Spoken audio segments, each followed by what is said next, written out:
제가 말씀 봉독해 드릴게요. 사무엘하 7장 4절에서 17절이요.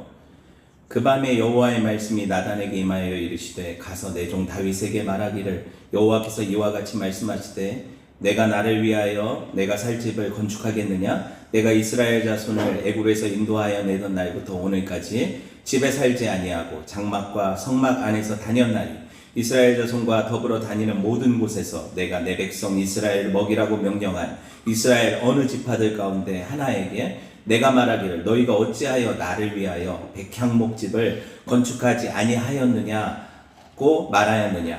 그러므로 이제 내 종 다윗에게 이와 같이 말하라.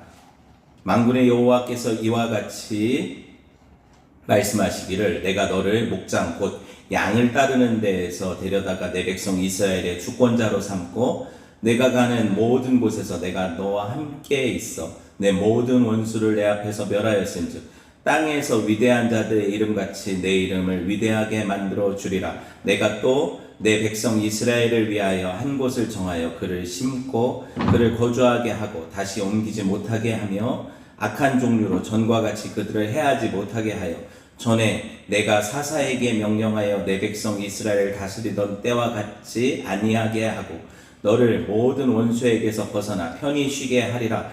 여호와가 또 내게 이르노니 여호와가 너를 위하여 집을 짓고 내 수완이 차서 내 조상들과 함께 누울 때에 내가 내 몸에서 날 내 씨를 내 뒤에 세워 그의 나라를 견고하게 하리라. 그는 내 이름을 위하여 집을 건축할 것이요 나는 그의 나라 왕위를 영원히 견고하게 하리라. 나는 그에게 아버지가 되고 그는 내게 아들이 되리니 그가 만일 죄를 범하면 내가 사람의 매와 인생의 채찍으로는 징계하려니와 내가 내 앞에서 물러나게 한 사울에게서 내 은총을 빼앗은 것처럼 그에게서 빼앗지는 아니하리라. 내 집과 내 나라가 내 앞에서 영원히 보존되고 내 왕위가 영원히 견고하리라 하셨다 하라. 나단이 이 모든 말씀과 이 모든 계시대로 다윗에게 말하니라. 아멘. 오늘 사무엘하 12번째 시간이에요. 여호와가 너를 위하여 라는 제목으로 함께 하나님 말씀 나누도록 하겠습니다. 오늘 본문은요, 여러분 보시면 하나님을 향한 다윗의 간절한 열망으로부터 간절한 사모함으로부터 시작이 돼요. 여러분 그게 뭐예요? 내가 하나님을 위해서 집을 지어 드려야 되겠다. 내가 하나님을 위해서 성전을 지어 드려야 되겠다. 다윗이 이런 마음을 품죠. 오늘 본문이 그렇잖아요.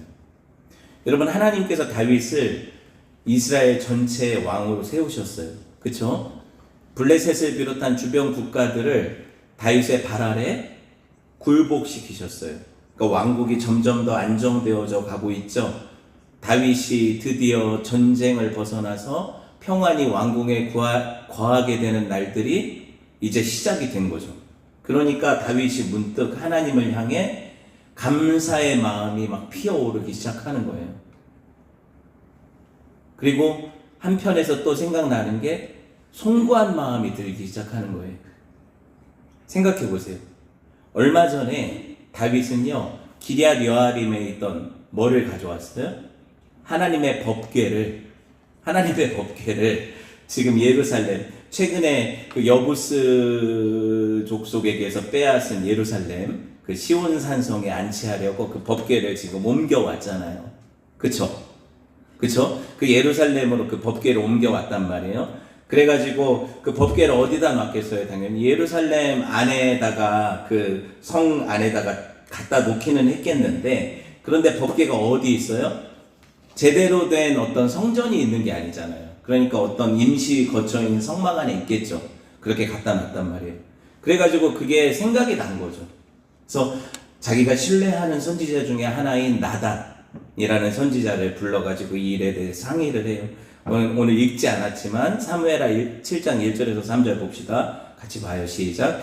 여호와께서 주위의 모든 원수를 무찌르사 왕으로 궁에 평안히 살게 하신 때에 왕이 선지자 나단에게 이르되 볼지어다 나는 백향목 궁에 살거늘 하나님에게는 휘장 가운데 있도다. 나단이 왕께 이르되 여호와께서 왕과 함께 계시니 마음에 있는 모든 것을 행하소서 하니라. 여러분, 우리가 주목해 봐야 될 게 다윗의 마음이에요. 다윗의 마음이에요. 다윗이 지금 자기가 지내고 있는 형편하고요, 하나님의 궤가 뭐예요? 근데 그 언약궤가 지금 지내고 있는 형편을 지금 비교하고 있단 말이에요. 자기는 사람이고 그건 어떻게 보면 그냥 궤짝인데, 그쵸? 근데 그 형편을 지금 다윗이 비교하고 있단 말이에요. 되게 단순하면서도 1차원적인 비교일 수 있어요. 우리가 볼 때는 그냥 궤짝일 뿐이잖아요. 그렇죠? 어린아이같이 순전한 이 마음을 보잔 말이에요. 다윗이 생각할 때 나는 이렇게 막 히람이 와가지고 백향목으로 그 궁을 지어줬잖아요. 백향목이 지금으로 말하면 목조주택 이렇게 생각하면 안 돼요. 당시 최고급 건축 자재로 지은 왕궁이라는 뜻이에요. 당시에는 최고급 자재라는 거예요. 그러니까는 이 시대로 말하면 타워팰리스 이런 것처럼 지었단 말이에요. LCD처럼 지었단 말이에요. 그런 왕궁에 거하고 있는데, 그런데 하나님의 궤는 임시 거처인 텐트 안에 놔져 있단 말이에요. 그게 다윗 마음을 아프게 했단 말이에요. 어린아이 같은 다윗은 생각할 때 내가 이렇게 편하게 있는데 하나님이 그런데 거하시는 게 마음이 편하지 않은 거예요. 편하지 않은 거예요. 다윗은요, 앉으나서나 하나님 생각이에요. 앉으나서나 하나님 생각이에요. 모든 것이 편안할 때 보세요. 하나님 은혜를 생각했어요. 자신이 누리는 모든 것들이 하나님께로부터 온 것임을 잊질 않았단 말이에요. 사울하고 다윗의 다른 점이 이거라니까요. 사울은 개구리 올챙이적 생각을 아예 잊었잖아요. 자기가 처음부터 왕인 것처럼 행세했잖아요. 그런데 다윗은요, 사실 다윗이 언제 이렇게 편안해 봤어요? 처음 누리는 호사거든요. 다윗을 생각해 보세요. 다윗은요, 골리앗을 죽인 이후로부터 그 인생에 꼬였어요. 그죠? 왕의 사위가 되고부터는, 그때부터는 거의 죽음에 직면해서 늘 도망 다니는 생애였어요. 머리 둘 곳조차 없어요. 인자는 머리 둘 곳조차 없다는 그런 인생처럼 굴로, 광야로, 적국으로 도망 다니면서 항상 위협 속에 살았단 말이에요. 오죽하면 그 시에 나는 사망에 음침한 골짜기로 다녔다고 썼겠어요. 늘 죽음이 도사리는 그런 목숨의 위협을 당하는 대로 살았단 말이에요. 그러니까 한 번도 편안하게 산 적이 없단 말이에요. 그게 다윗의 생애였는데, 이제 처음 누려보는 호사인데 다윗이 처음 편안해 보니까 누구 생각이 먼저 났다는 거예요? 누구 생각이 먼저 났다는 거예요? 하나님 생각이 먼저 났다는 거예요. 대단하죠? 왜 하나님이 다윗을 이뻐하실 수밖에 없는지 알겠죠? 네? 여러분 보세요. 다윗 조금 호의호식해도 되잖아요. 그 정도 고생했으니까. 그렇잖아요. 이제 조금 누리는 거잖아요. 좀 누려도 되는 거 아니에요? 그런데 뭐가 그렇게 다윗이 불안한지, 하나님은 그렇게 불편하게 계신데 나 같은 게 왕이라고 편안한 궁에 거해도 되는지, 그게 두려웠던 거죠. 여러분, 성도가 은혜 받았다는 강력한 증거가 뭔지 아세요? 나 자신에 대한 생각보다 하나님에 대한 생각이 충만해지는 거예요. 아시겠어요? 여러분, 오직 나만 생각하고 내 일에만 관심 쏟던 사람이 하나님에 대한 관심사로 돌이키는 거예요. 주님의 나라, 주님의 영광, 하나님이 어떻게 생각하실까? 하나님이 어떤 것에 관심을 가지시는가? 주님의 몸된 교회가 어떻게 지금 형편이 어떤가? 선교사님들이 어떤가? 여러분, 하나님이 마음 쓰시는 게 어딘가, 뭔가. 여러분 보세요. 내 마음 상태를 보세요. 내가 온통 지금 신경 쓰고 마음 쓰는 게 뭐예요? 정말 주님의 나라와 주님의 영광, 주님의 몸된 교회, 거기 내 마음이 몇 %나 가 있어요?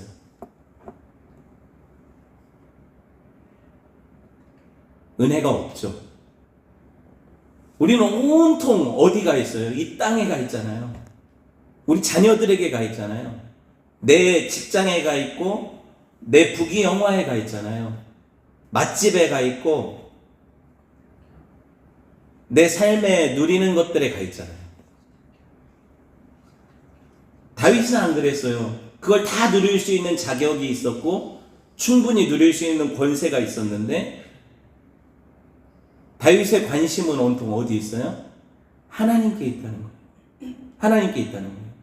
성도들이 은혜 받고 여러분 성공하고 지위가 높아진 이후에도 잊지 말아야 되는 게 뭐냐면 뭐예요? 초심이에요. 첫사랑이라는 거예요. 근데 대부분의 경우 이걸 잊어버리니까 하나님이 아예 성도들이 그걸 잊어버리기 때문에 하나님이 성도들한테 막 부어주지 않는 거예요. 하나님 우리를 불쌍히 여기셔서 다 떠나가니까 누구도 사실은 부요에도 처할 줄 아는 은혜를 여러분 보세요. 감당할 사람이 별로 없거든요. 차라리 가난한 은혜는 우리가 많이 감당을 해봐서 어려운 것들은 그 견디는 것들은 기도하면서 하나님 찾고 의지하니까 그건 감당이 되니까 하는데 우리가 부요에 처하면 어떻게 되냐면 하나님 없어도 되거든요. 살만하거든요. 그러니까 하나님 그거 잘 안 주시는 거예요. 왜? 우리 사랑하시니까. 우리가 하나님 안 찾으니까. 그래서 첫사랑을 잊어버리면 그게 무슨 유익이 되겠어요? 그게 뭐가 은혜겠어요? 한번 생각해 보세요. 여러분 다윗의 마음을 보세요. 우리가 다윗하고 조금이라도 닮아 있는 우리가 지금 조금 누리는 것들도 우리 마음을 온통 뺏기는데 왕이 되면 그걸 다 누리면 어떻게 되겠냐? 이 다윗의 마음을 이 나단이 알아차렸어요. 아, 다윗 왕이 하나님을 향한 이런 마음이 있구나. 나단한테 얘기를 했더니 나단이 뭐라고 대답을 해요? 왕의 마음에 기뻐하는 대로 하십시오. 나단은 그게 좋은 마음이잖아요. 하나님을 향한 열심이 있으니까. 그냥 선지자로서 그렇게 대답을 한 거예요. 근데 하나님의 뜻을 물은 건 아니죠. 근데 그 밤에 하나님이 나단한테 하시는 말씀이 야, 선지자라면 나한테 먼저 물어봤어야지. 그게 내 뜻이 아니잖아. 하나님이 나단한테 딱 얘기를 하세요. 나는 한 번도 너한테 그 다윗한테나 누구한테라도 나를 위해서 집을 지어달라고 성전을 지어달라고 요구한 적이 없어. 그러니까 이런 본문 가지고 교회 짓는 본문을 쓰면 안 되는 거예요. 한번 생각해 보세요. 하나님의 뜻이 아니라고요, 이게. 보세요.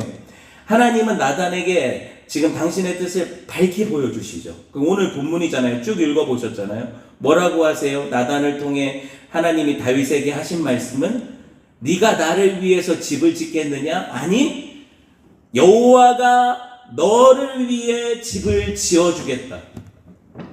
다윗한테 내가 너를 위해 집을 지어주겠다 하시는 거예요. 여러분 우리가 하나님을 섬기는 것 같죠?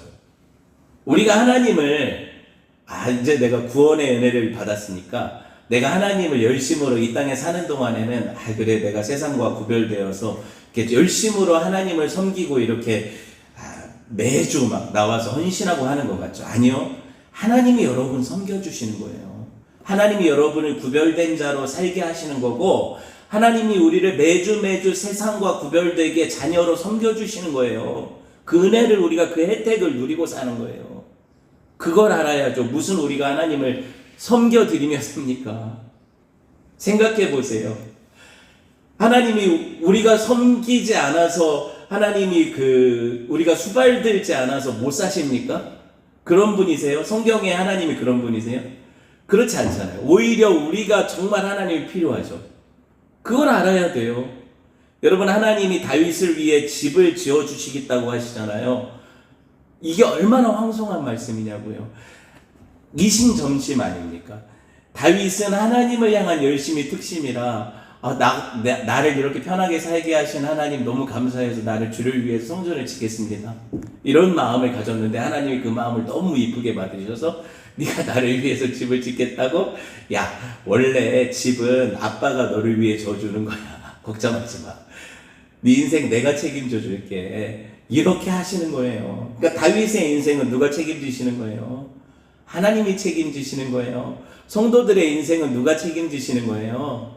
하나님이 책임지시는 거예요. 그러니까 여러분이 교회를 책임지는 것도 아니고 여러분이 하나님의 나라를 책임지는 게 아니에요. 여러분 생각해 보세요. 나는 주를 위해 살고, 옛날에는 이런 말씀 많이 들어봤을 거예요. 나는 주를 위해 살고 주는 나를 위해 살아요. 나는 주를 위해 헌신하고 주는 나를 위해 사신단 말이에요. 그럼 누가 손해일까요? 누구에게 이익일까요? 생각해 보세요. 나는 주를 위해 헌신하고 주는 나를 위해 헌신하신다면 그게 누구한테 손해고 누구한테 이익일까요? 당연히 하나님께는 손해가 되고요. 저와 여러분에게는 이득이 되는 거예요. 생각해 보세요. 우리 슬아가 엄마 아빠를 위해 밥을 한다고 생각을 해보세요. 엄마 아빠가 슬아를 위해 밥을 해준다고 생각을 해보세요. 누가 이익일까요? 생각을 해보세요. 누가 이득이냐고요. 네? 옛날에 순수했던 성도들은요, 딱 이 생각을 가졌어요. 하나님, 내가 주를 위해 살겠습니다. 나는 주의 일을 할 테니까 내 자녀들, 내 사업 주님께서 책임져 주십시오. 이게 진짜 그렇게 믿고 살았거든요. 그렇게 맡기고 기도했거든요. 요새는 다 야가서 다 자기가 책임지면서 다 양다리 걸치니까 뭐 네가 다 하면서 뭘 나한테 책임지라고 그렇게 하는 거거든요. 하나님이 뭐 속으십니까? 그러니까 그때는 어떻겠어요? 하나님이 진짜 자녀들 내버려 둔 것 같았는데 그 자녀들을 귀하게 키우셨어요. 그래서 그 자녀들이 모나지 않고 잘 자랐어요. 얼마나 감사해요. 나는 이 자녀들 신경 쓸 겨를 없이 정말 주의 나라를 위해서 헌신했더니 그 자녀들이 잘 컸단 말이에요. 그 복을 누렸단 말이에요. 그런데 우리는 너무 계산적이란 말이에요. 신앙이 너무 계산적이 됐어. 믿음이 없다는 거죠.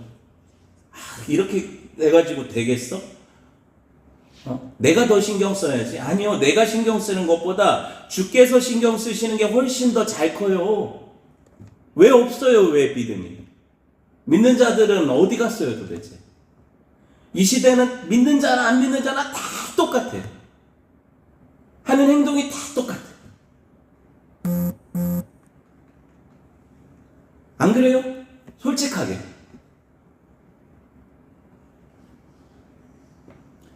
하나님을 신뢰하자고요. 자녀도 주님 앞에 맡겨야죠. 쟤들을 어떻게 우리가 키웁니까? 하나님께 맡겨야죠. 우리 마음대로 될 것 같아요? 절대로 되지 않아요. 하나님이 저렇게 키우시는 거예요. 이렇게 키우시는 거예요. 여러분 신뢰하셔야 돼요. 진짜 복이 뭔지 아세요? 하나님이 우리를 위하시는 복이에요. 우리는 하나님을 위해 헌신하는 복이에요. 그렇게 지음받았거든요. 그렇게 지음받았거든요. 그러니까 우리가 이걸 똑바로 계산하고 살면 이게 손해냐 저게 손해냐, 우리 되게 계산이 빠른 사람들이잖아요. 그러니까 이거 계산해보고 주를 따를 건지 말 건지를 결정하잔 말이에요. 누가 손해인지, 정말 하나님 앞에 헌신하는 게 손해인지, 아니면 내 인생 내가 열심으로 살아가는 게 이게 이득인지 결정하잔 말이에요. 믿음이 없잖아요. 믿음이 없으니까 못 보는 거죠. 하나님이 일하시는 거를. 하나님이 다윗을 위해 집을 지어주신대잖아요. 다윗은 오직 온통 하나님에게만 관심 있잖아요. 다윗은요, 집이 필요 없어요. 왜? 이미 히람이, 그 두로왕이, 그 무역해가지고 돈 엄청 번 그 이방인 왕이요, 백향목 엄청 보내가지고, 그 아예 목수들까지 다 보내서 삐까뻔쩍하게 왕궁을 지어줬거든요. 근데 하나님이 그걸 모르셔가지고 또 얘기를 하실까요? 궁이 하나 있는데, 그거 하나, 그거보다 더 큰 거 하나 더 줘줄게. 이렇게 얘기하시는 거예요, 하나님이? 그런 얘기가 아니에요. 지금 오늘 본문을 보면. 네 왕조를 영원하게 해줄게.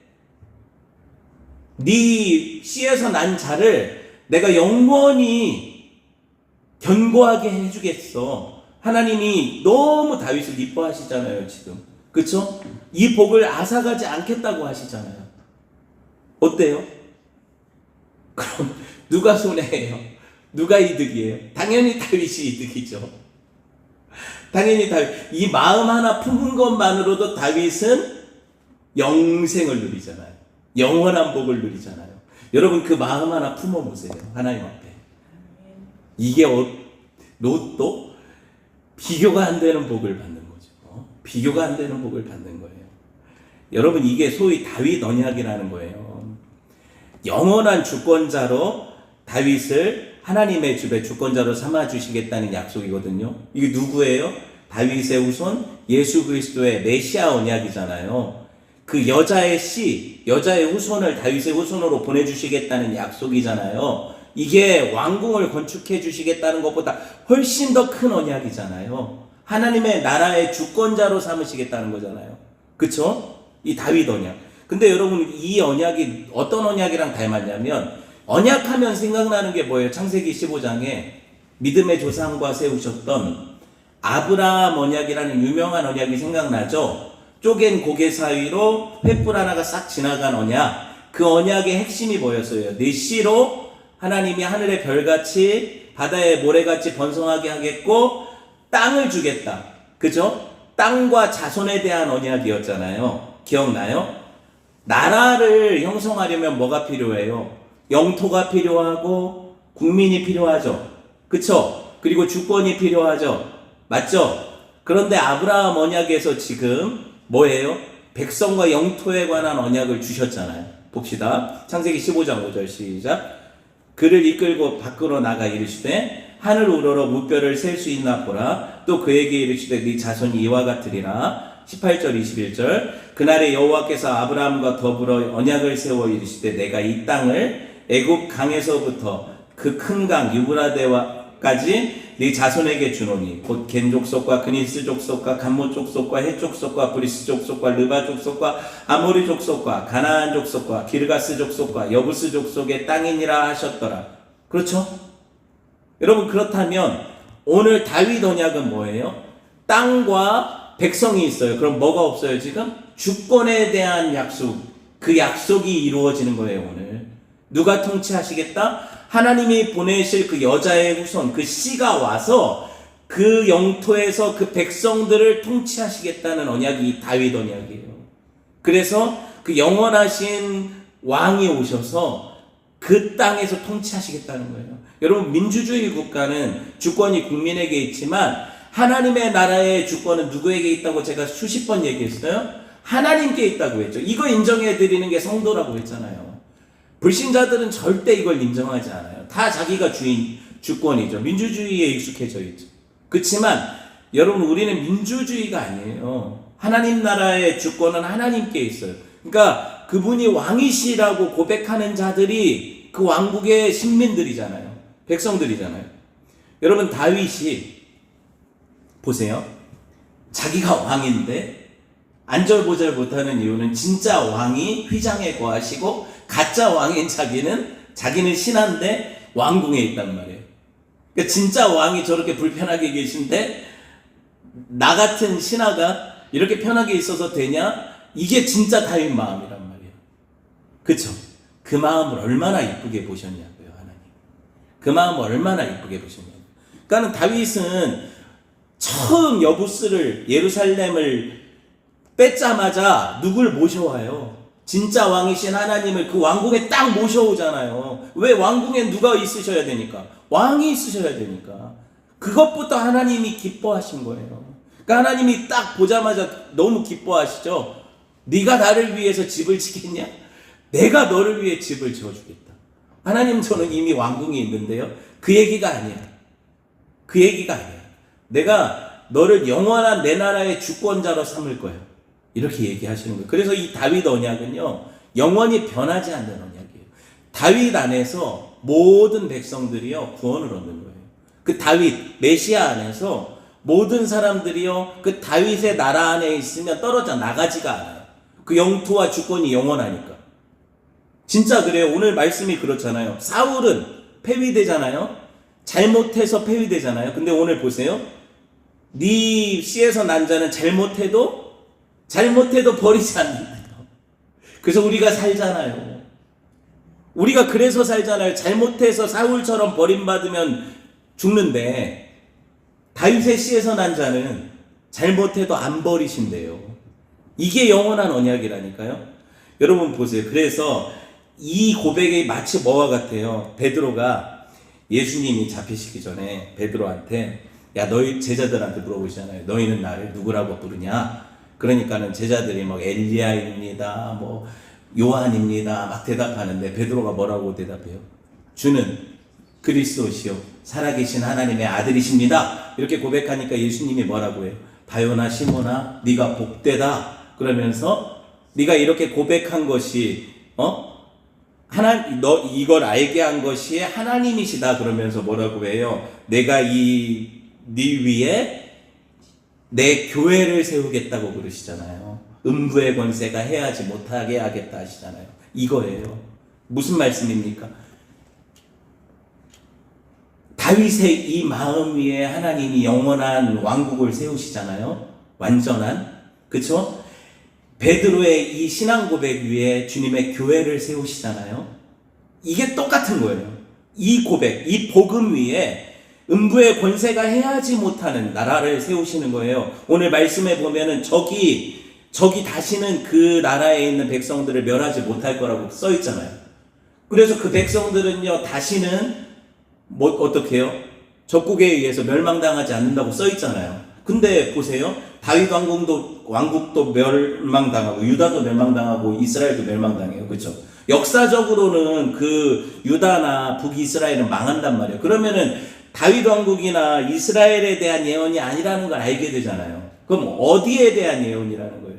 이게 진짜 이루어지는 거는 예수 그리스도 안에서 이루어진다는 거예요.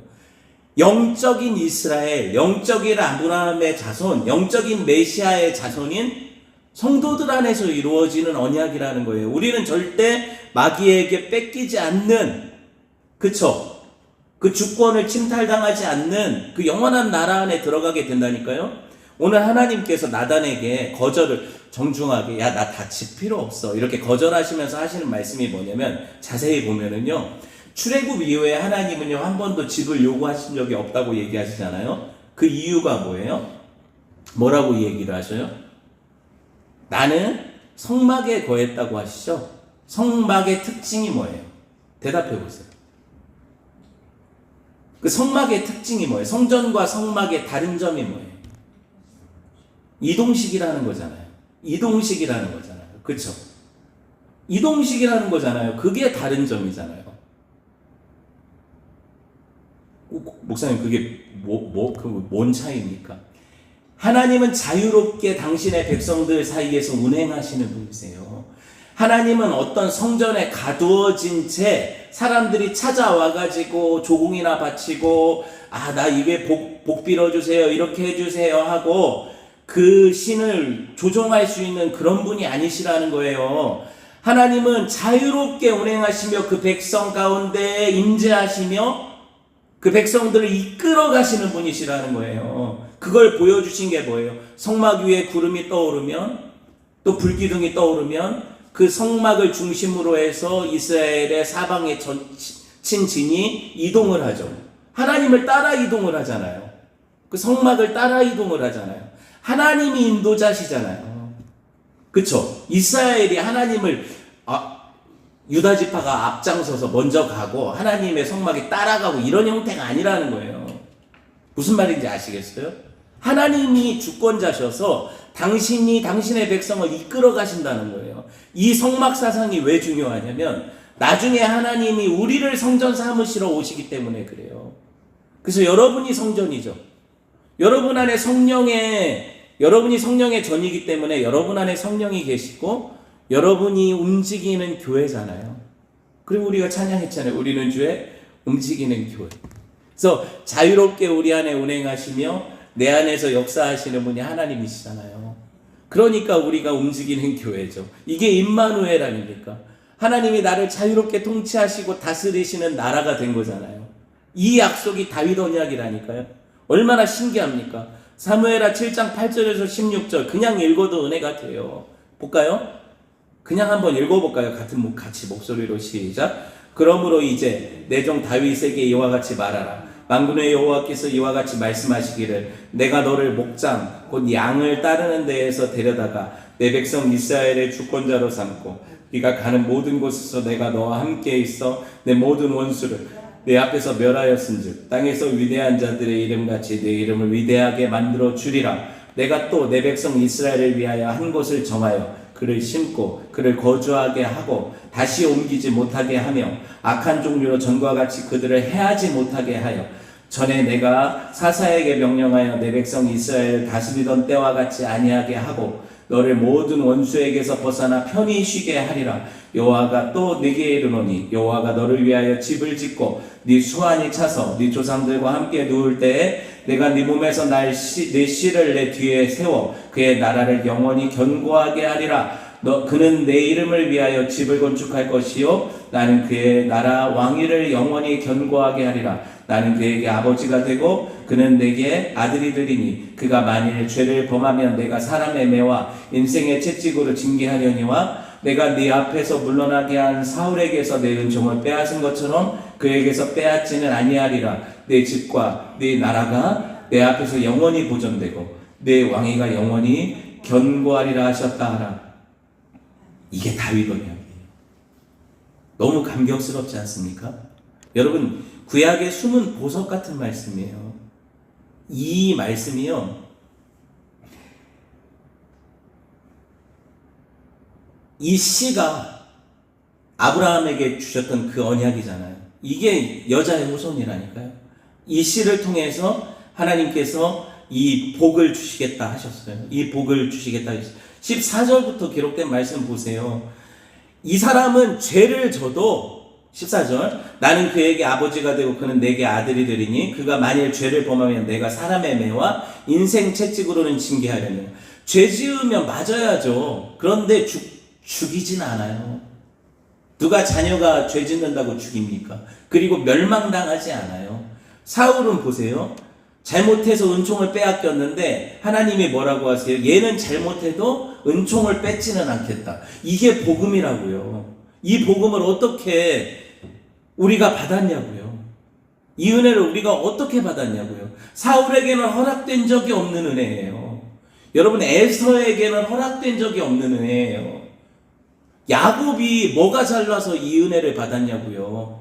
뱃속에서, 엄마 뱃속에서 쌍둥이가 있었는데 나는 에서는 미워하고 야곱은 사랑했다 하셨잖아요. 뱃속에서 뭘 했는데요? 이 선택의 은혜를 세상은 이해를 못하죠. 당연히 불공평하다고 하죠. 그래서 신앙은 절대 이해하는 게 아니라니까요. 그 은혜 받은 사람들이 어떻게 이거를 이해하고 믿습니까? 그 은혜를 누리는 거죠. 여러분, 마태복음 1장 1절이 이렇게 시작이 되거든요. 아브라함과 다윗의 자손 예수 그리스도의 계보라. 그렇죠? 여러분 보세요. 실제로 남유다도 멸망당하고 이스라엘도 멸망당하지만 이 은혜가 어떻게 이어진다? 아브라함과 이 다윗의 언약을 통해서 오시는 자손 누구? 예수 그리스도 통해서 그 안에 들어오는 모든 백성들에게 다 이루어지는 거예요. 그 백성들은요 멸망당하지 않고요. 그 백성들은요 징계는 있지만 징계가 없으면 사생하니까 징계는 있지만 결코 심판이 없고 멸망이 없는 거예요. 예수 그리스도 안에 있으면 우리는요 다 성령의 전인 거예요. 그래서 성령이 한번 오시면은요 여러분이 아무리 범죄해도 떠나가지 않으세요. 다만 여러분이 범죄하면 당연히 성령이 말할 수 없는 탄식으로 여러분을 위해 간구하시겠죠. 아파하시겠죠. 그리고 여러분은 어떻게 해요? 그걸로 인해서 인생에서는 징계당하겠죠. 힘들겠죠. 아프겠죠. 그렇지만 그래도 여러분은 하나님 포기하시지 않는 사랑 때문에 살아요. 그 은혜를 우리가 어떻게 받냐고요. 어떻게 받았냐고요. 그러니까 이게 다윗 언약 때문에 가능한 거라니까요. 이 언약 때문에. 신기하지 않아요? 그분이 우리 대신 죄값을 치르시고 그 아들이 우리 대신 죽으셨기 때문에 이게 가능해졌잖아요. 그쵸? 우리 정체성이 뭐예요? 우리가 왜 감사해야 돼요? 왜 감격해야 돼요? 아니 우리가 왜 기뻐해야 돼요? 뭐 집 평수 늘어가는 게 내 기쁨이고 내 재산이 점점 늘어가는 게 내 기쁨이고 뭐 내가 다니는 직장, 내 자녀가 들어가는 학교, 이게 내 자랑이 아니라 내 진정한 자랑이 뭐여야 되냐고요. 여러분 보세요. 정말 내가 하늘에 속한 신령한 복을 받았습니까? 그게 내 자랑입니까? 여러분, 성도에게는 이게 진짜 자랑이어야 되고 정체성이어야 돼요. 이게 자랑이 없으니까 맨날 세상 사람들하고 똑같이 비교하고 똑같이 자랑하고, 그것 없는 것 때문에 서럽고, 그것 때문에 비교하다가 늘 우울하고, 얼마나 성도들이 이게 뭐예요? 뭐라고 해야 될까? 성도답지 않아요. 얼마나 성도답지 않아요. 근데 맨날 잊어버리죠. 말씀을 맺겠습니다. 여러분, 다윗이 감격한 건 하나예요. 왕궁을 더 크게 져주신다고 해서 감격한 게 아니라니까요. 그것 때문에 감격한 게 아니라니까요. 여러분, 다윗은요, 늘 하나님이 자기를 그 양똥 치우던 목장에서 부르셔서 그 대단한 형들, 그 자기보다 다 잘난 사람들 있는데, 사울이라는 또 왕도 있었는데, 나 같은 게 뭔데 자기를 왕으로 세우신 그 은혜, 그 지질이 고생했거든요. 그거 돼가지고. 그런데도 그게 감격이 돼가지고 찬양할 수밖에 없었대요. 저는 목회자가 되고 나서 감격이 물론 있었죠. 그러다가 어느 날 제가 돌이켜보니까 감격이 사라졌더라고요. 많이 사라졌더라고요. 처음에는 이제 목회자가 되면 뭐라고 해야 될까, 좀 성도들 앞에서 설교도 하고 많은 사람들한테 존경도 받고 인정도 받고 막 이런 걸로 좀 그렇게 보이잖아요. 그런 식으로만 생각을 했기 때문에 그냥 그런 게 당연히 따라오는 거라고 생각을 했고, 근데 이제 살다 보니까 그게 아니라는 걸 좀 깨닫고 현타가 오면서 좀 지나면서 또 목회자들에 대한 인식이 사회적으로 안 좋고, 그러다 보니까 내가 목회자가 괜히 됐다. 그리고 이게 성도로 살 걸 왜 내가 목회자로 부르셔가지고 이렇게 살게 됐나, 이런 생각도 하고, 최근에는 약간 우울함도 있고 그런 식으로 사고가 되더라고요. 죄송한데 그런 생각도 들고 그러더라고요. 근데 하나님 앞에 제가 다윗을 묵상하면서 얼마나 은혜를 받았냐면, 내가 진짜 정말 이런 사람을 목회자로 세우셔서 하나님의 복음을 전하게 하신다고? 나 같은 인간을 부르셔서 세상의 천사들도 부러워하는 이 복음을 맡겨주셨다고? 내가 허구하는 그 수많은 사람들 중에서 하나님의 말씀을 맡은 자로 나 같은 걸 부르셨다고? 이게 너무 감격이 되는 거예요. 어제 저녁에도 갑자기 그 생각이 드는 거예요. 그래서 내가 성도들한테 복음을 전할 수 있는 자격이 내가 그게 하나도 없는데 그걸 나한테 이걸 허락하셨다고? 이런 생각 때문에 어제 깜짝 놀랐어요. 아세요, 여러분? 우리가 그런 사람들이에요. 우리가 그런 은혜를 누리는 사람들이에요. 그런 은혜를 누리는 저와 여러분 됐으면 좋겠습니다. 함께 하나님 말씀